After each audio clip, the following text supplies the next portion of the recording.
I'm Laura Bonnell, and this is the Living with Cystic Fibrosis podcast coming to you from Detroit. Please subscribe and even rate and comment on our podcasts when it moves you. I learn something new with every podcast, and I'm always inspired by the people that are showcased here. We don't give medical advice. You need to connect with your doctor for that. I hope that this Living with Cystic Fibrosis podcast educates you and sparks some volunteering or advocacy. The CF community needs people like you. Thanks to our sponsors, Viatris and Vertex, for their support. Life with cystic fibrosis is different for everyone. We have a lot of the same challenges, but we do grow with the disease differently. And I'm glad to have CF mom to 7-year-old Charlie on this podcast. She is married to Christopher. It's been 13 years now. Heather is a legal assistant in the compliance department at Credit Acceptance. In 2019, Heather became a member of the Family Advisory Board at C.S.Motts Children's Hospital in Ann Arbor, and she is a parent-family partner through the CFLN program with the CF Clinic at Motts, and it's been for just over a year now. Thanks, Heather. Thanks so much for joining us on the podcast. I'm glad to have you. It's great that our audience gets to hear from you because you're a young mom, and I love your perspective, and everyone's going to enjoy it. So thank you so much. Thank you. Thank you for having me. I appreciate it. And I love all the pets that you have. I have one dog, one cat. But tell everybody the pets you have and their names, because they have great names. Okay. So we have a dog. She's a boxer. She is 12 years old. Her name is Layla. And we have 3 cats. Floyd, he is 15. And then Gabby and Pandy, they're just under a year. My mom, Charlie's Gogo, and Charlie got them for Christmas last year. And then we have 2 fish, Mario and Luigi. Adorable. And except for the fish, I'm guessing everyone plays and gets along. Yes. Layla T, so we call her Layla T, our little brown dog. She thinks she's part cat, so she's always been super good with them. We're going to get into our main topic, but first I wanted to start with, how did cystic fibrosis come into your life? Were you aware of it before Charlie was born? So I had never heard of it before Charlie was born. I honestly thought it was cerebral palsy. When you hear a C-word disease, I just thought it was the same thing. And so when I was pregnant, they kept talking about it. But I really, truly thought that they were talking about CP. And so I was concerned about him being paralyzed and things like that you hear about with that disease, not knowing what either truly were. And then after I had him, we got the diagnosis at 5.5 weeks old. We were in a NICU stay. And then we figured out what it was, and it wasn't the same thing. And he began his journey to where we are now. But there's, as far as we can trace back on both sides, that he is the first person in both of our family trees to have CF. Wow. Yeah. What has been the reaction of your family? I mean, this is, and it may not have been the first, right? But you're the first that has recognized Yes. it. How did everyone react, and what did that do to cousins and other people who were thinking about having kids? So we are very lucky. I am the oldest of 4, and Christopher is the oldest of 3. And our family couldn't have been more supportive. What comes to mind was we had like a family care meeting at Motts shortly after diagnosis, and everyone came. Aunts, cousins, my sisters, my brother, my mom, Chris's parents, they all came to this meeting because they were all going to be a part of Charlie's day-to-day life.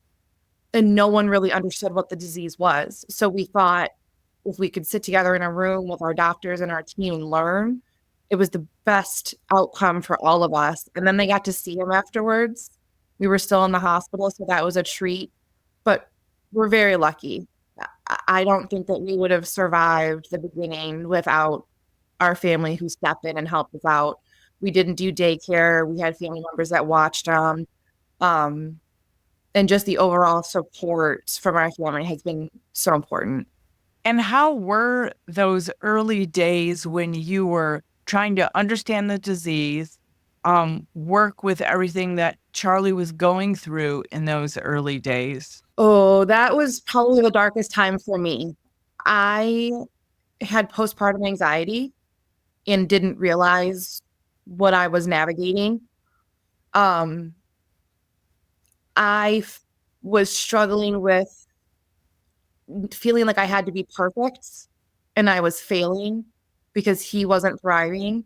But that wasn't our fault. That was CF doing what CF does. And we had to work through that first year to get him back to a place of being healthy.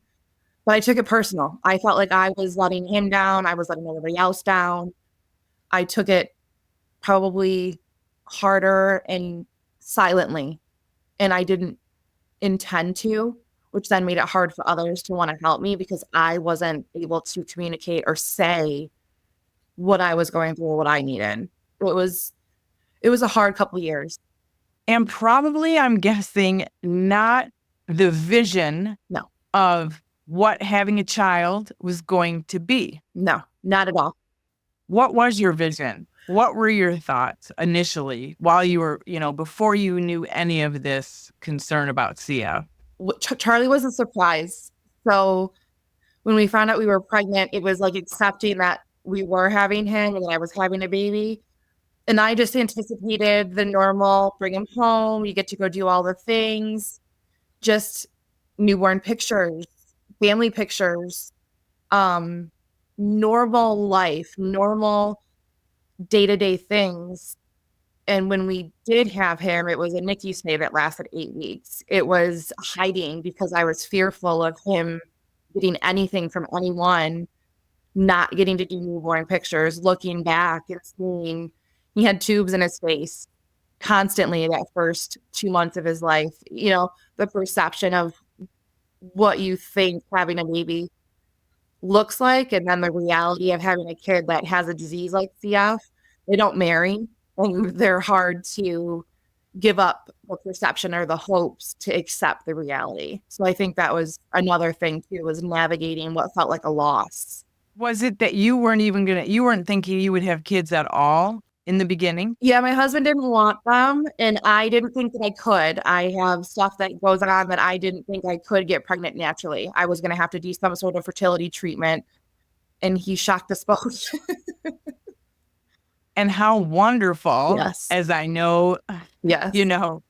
after talking to you and your husband, like Charlie is obviously the light of your lives. Yes. And I just wanted to ask you about something that when I was talking with someone else, they pointed this out. And I thought, this is so true. When you and I talk, and now you just said it too, a normal child. And I was talking about my kids when they're healthy. And someone else thought that was interesting that I consider them healthy at times, even though they have a disease, which I do, because they are healthy. You wouldn't ever guess that they had CF and they're doing well and they're athletic and all of that stuff. So do you find that interesting or just something that CF parents get when we're talking about normal or healthy? Yeah, I think it is something that's special to us CF parents, that we use this standard of normal as like a measuring stick for them. Because I too think that Charlie is normal. He's healthy. He is thriving. And he still has a really ugly, nasty disease that is always going to be there for right now. There's hope that one day maybe it won't be. But he has this disease and it controls a lot of what he does or doesn't do. But when I think back about the perception of what I thought I was getting or what I wanted or what we were going to get as a family, I do use normal because what a CF family goes through, although it's never the same for everyone, it's not normal. Having to do a NICU stay, having to do constant hospitalizations, the amount of meds and doctor's visits and therapies and treatments that we have to do, the quote unquote normal family with healthy children, they may have things that they have to do too, but it's not the load that we carry. And I would trade it. If I could take it away for him, I would, but I wouldn't trade him for the world. So whatever I have to do, to make sure he's normal, I will do it 100 times over. And I also find too, since our kids have to, or not don't have to have a disease, but since they do have a disease, CF is a great community. Yes. CF is a great place to be if your child Yes. has the disease. I mean, well, I'm not sure every disease has the closeness. I mean, you hope for that for all of them. But some are even smaller than ours and are still searching for their community, and others are bigger. But we are very happy with our community because everyone's so close. Yes. We're small but mighty. Yes. And I wanted to ask you too, since my girls are 29, she's almost 30, and 27, and Charlie is 7. I just wanted to get your thoughts on, I feel sometimes like new parents, and I still consider you a new parent. Yes, you're coming in with a lot of hope because there is a CF modulator and there's a second one on the way coming out in January. But you still have the same fears that we all have, and things do go wrong, and the modulator isn't a cure. No. So do you sometimes, I just wonder how you feel. Do you feel like some of us try to trap you in, oh, everything's great and bright and shiny because there's these modulators now? Do you feel like there is a lot going on? Like, yes, you're hopeful, but it's still this horrible disease. Yes.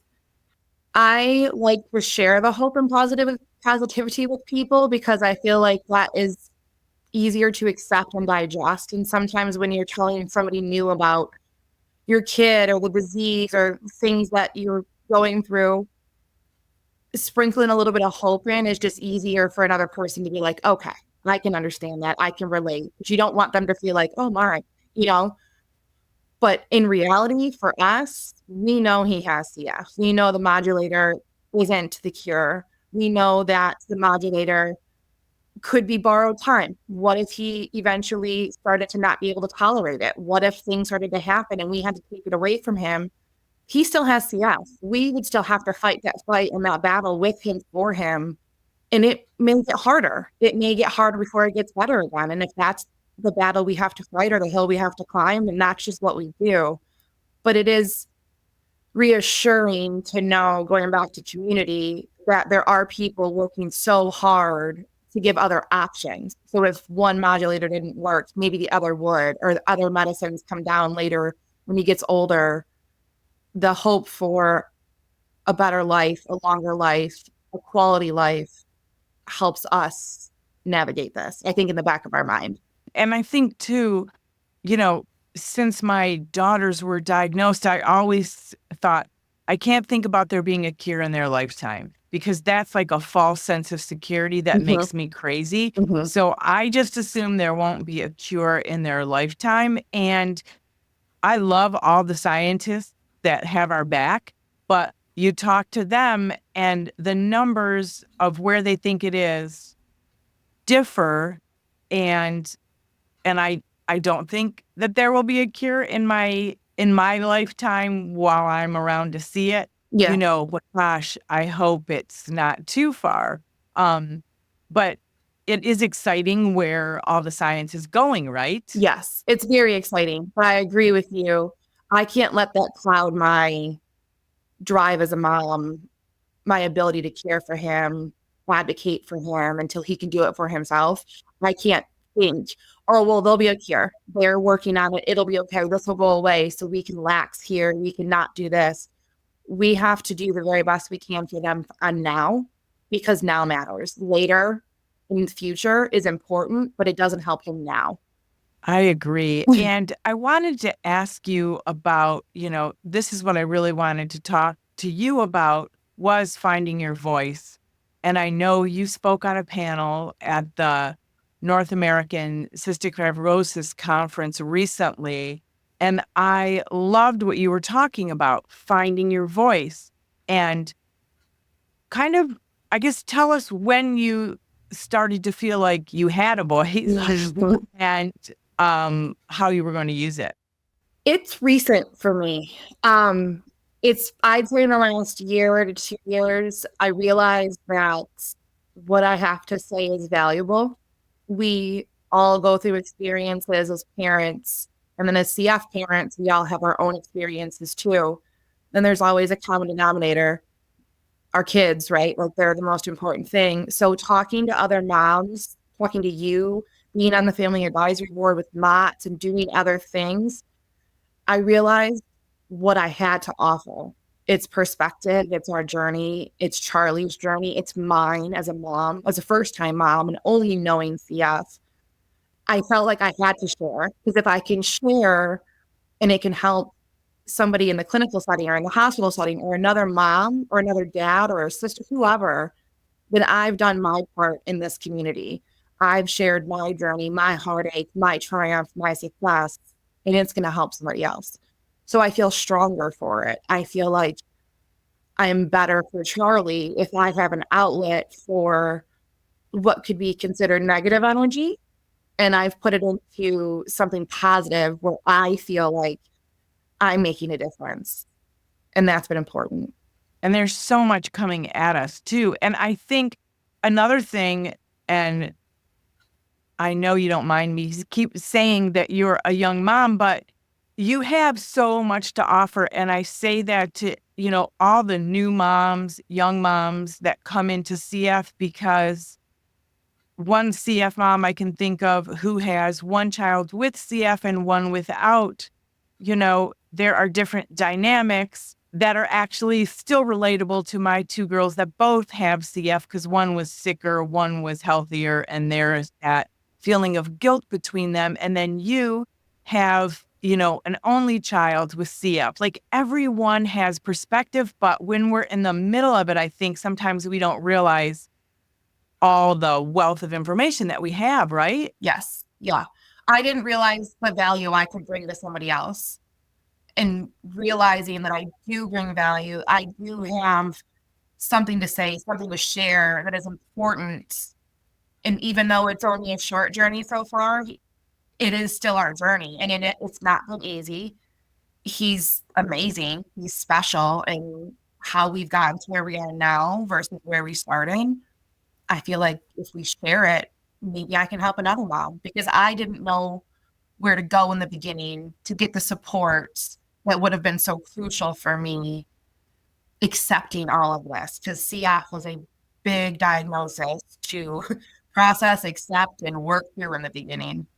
It is. And, at our Night of Hope Gala that we just had, you and 4 other families spoke.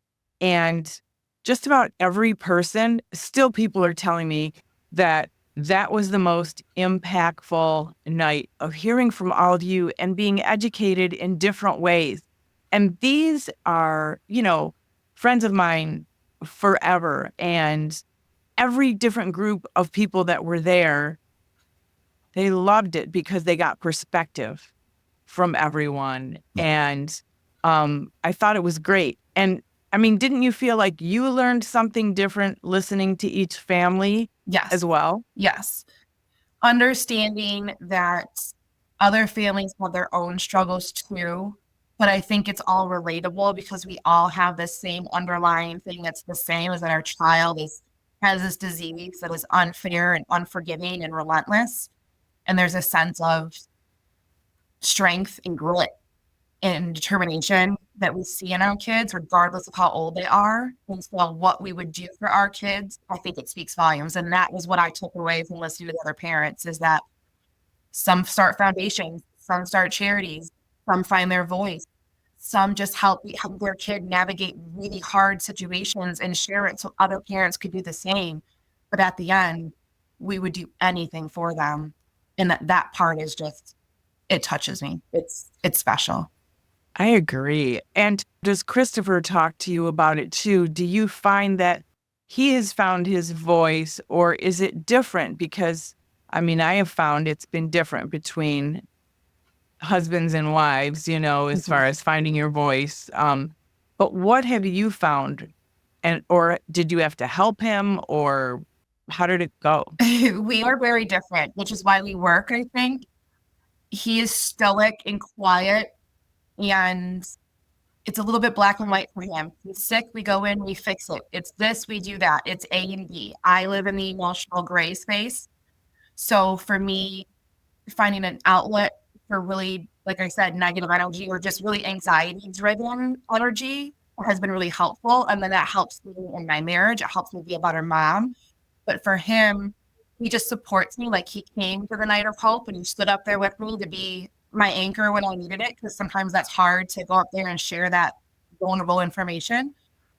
But he's letting me do my thing because it's helping me grow. And he's just my person and he's Carly's dad and he's blessed, but he does it in his own way. And that's okay that we do it differently. But I don't think he looks at it the same as I do. He would rather just kind of do our thing, put our head down and just grind through to make sure Carly's okay.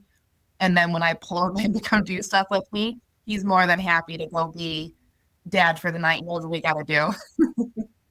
And I love it. I also find it interesting. And I have to tell you, and you'll pass this on to Christopher, but I found that for Joe, who is similar, doesn't talk about it, everything's going to be fine, is his famous quote, in the family. It's all going to be fine. What do you worry about? Everything's fine. And I'm like, I need to talk about it and, look at it in 25 different ways. Yes. And therapy wasn't for him. That wasn't his thing because everything's fine, right? So when he first met Caesar, a couple of years ago, and Caesar was so open with his emotions, and my husband's fluent in Spanish, and Caesar was speaking Spanish and English in this CF masterclass that we were doing. And that was therapy for Joe. I realized, oh my gosh, this is the way he's going to relate. He's going to relate with Caesar, who is openly emotional and wonderful about this disease. Yes. And that really helped Joe. Joe was kind of interpreting when Caesar was getting emotional and switching to Spanish that I'm trying to understand, but I still don't fully understand Spanish. And then he heard, he didn't hear, but he talked to your husband and they bonded over hunting. Yes. Small game hunting. And now Joe's like, I'm going to hunt with Christopher. I got to call him. We're going to, get the dogs, whatever. Our dog is a hunter. So I'm like, ooh, God, he's bonding with CF dads. Like it is a different way. We all have a different path to getting help, but he is like, all right, got to call Christopher up. So he has this bond now with your husband, which I love. Me too.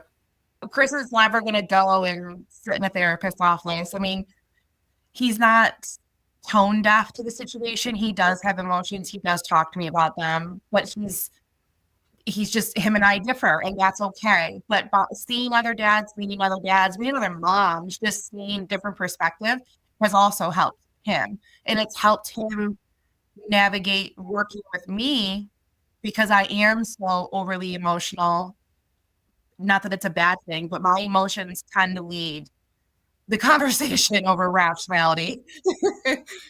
And that's okay. It's totally okay. I think we can all relate. Yeah. Yeah. Yeah. Because it's your heart working outside of your body. Yeah. And Pete Odland would totally say that with us. He is the same as we are. And so is Caesar. Like, yes, they're so emotional. And so it isn't always a man-woman thing. Got to give everybody credit to be where they are. Yes. The space that they're in. Yes. And that's okay. I think the biggest thing we've learned in our marriage is acknowledging where the other person is in the situation. Acknowledging that I may be more emotional about it. It may take a minute to accept whatever it is that we're navigating, whereas he just, this is it, this is how we fix it, this is what we do, and that's okay. It's okay to be black and white, but it's also okay to think about, well, how is Charlie going to feel? How is he going to react? What does this mean for him while we're having to do whatever it is that we're doing? That balance between both viewpoints is what's best for the child.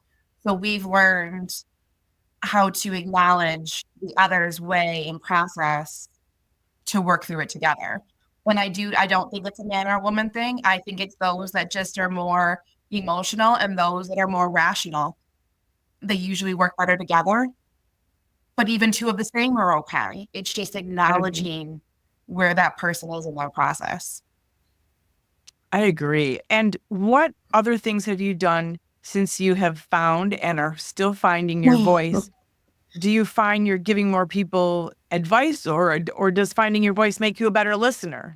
I think it makes me a better listener, and it also think it makes me more steadfast in my decisions. What I've stopped doing is questioning myself and beating myself up for choices that we're making for Charlie.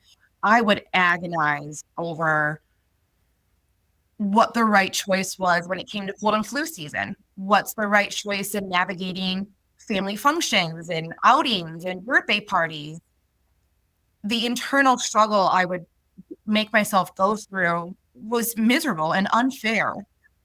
Figuring out that our choice, whatever we decide is best for him because that's what we feel, is okay to live in that space, that's okay. We don't owe anybody explanations or extra explanations.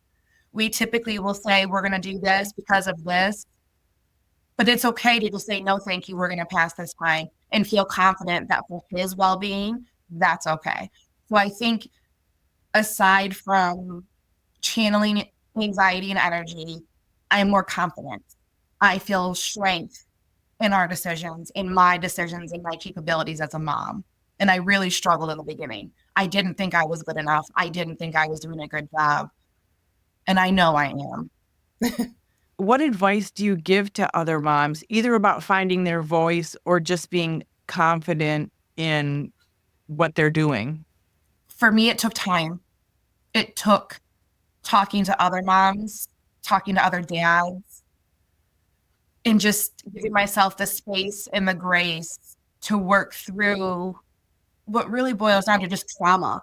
It's a lot of things that happen in the beginning, and you have to work through it and find acceptance. And then when you do, deciding how you want to move forward and what works for you to find your strength, to find your voice, and leaning on those resources, finding other parents, finding support groups, whatever that looks like. There's options and there's things that are accessible for parents now that maybe there were in the past. And that's been so helpful.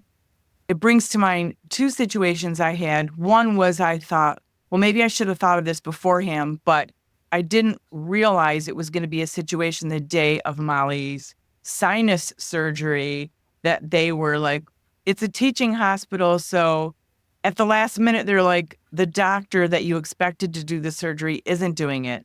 And it could have been a panic attack I was having. I'm not sure. But I was like, absolutely no. I want the doctor I anticipated to do the surgery. And then I was having this discussion in front of Molly because it was like saying goodbye before she was wheeled in. Mm-hmm. And so, and a doctor not listening to me. And so that was the last time we saw that doctor. But I also learned that I could have asked this doctor to step into the hallway. And Molly's so calm, it didn't upset her. But like, there's so much guilt in that. Like, you're trying to fight for your kid, but you have to not kind of make this scene that's going to impact your child. And then another situation was actually, I remained calm, but I knew that Emily needed her first bronchoscopy, but the doctor was like, no, I don't think so. And I was like, no, let's just go over the facts. It's this reoccurring fever. There's definitely an infection. And she listened to me. Mm-hmm. And then did the procedure, came back and said, oh my gosh, you were right. I'm so glad we did that. It's a mess in there. And Mm-hmm. we got everything out.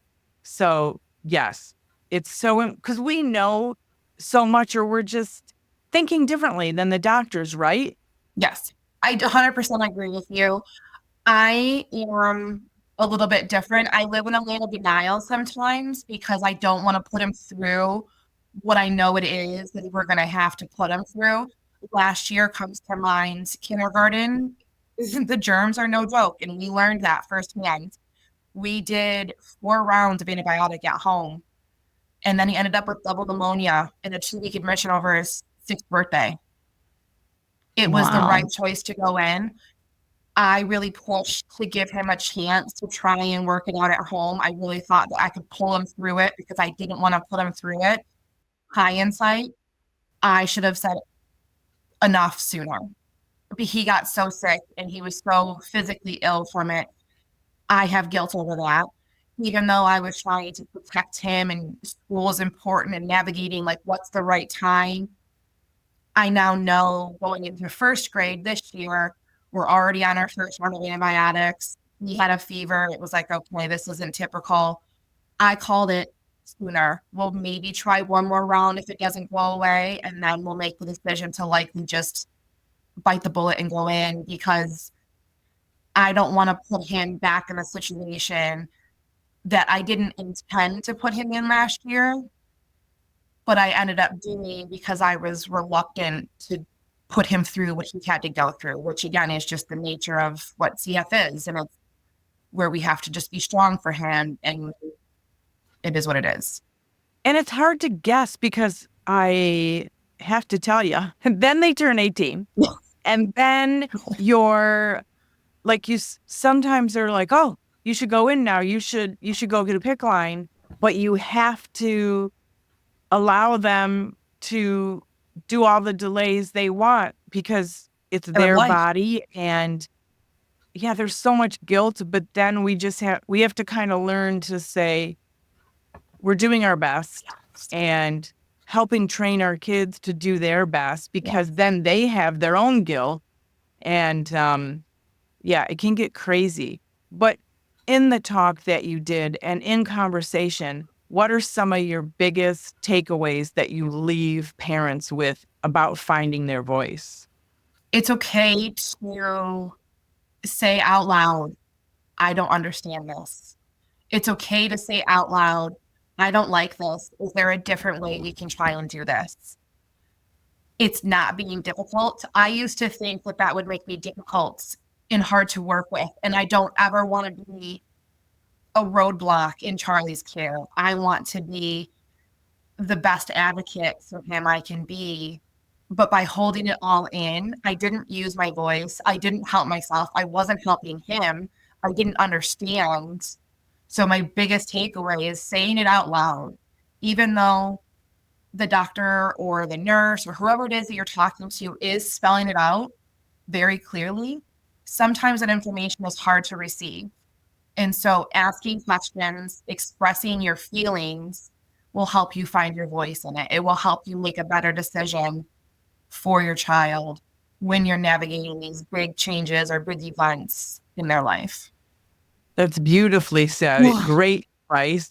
And what are your hopes for the future of CF, not just for Charlie, but for everyone? I do hope that we find a cure or we get closer.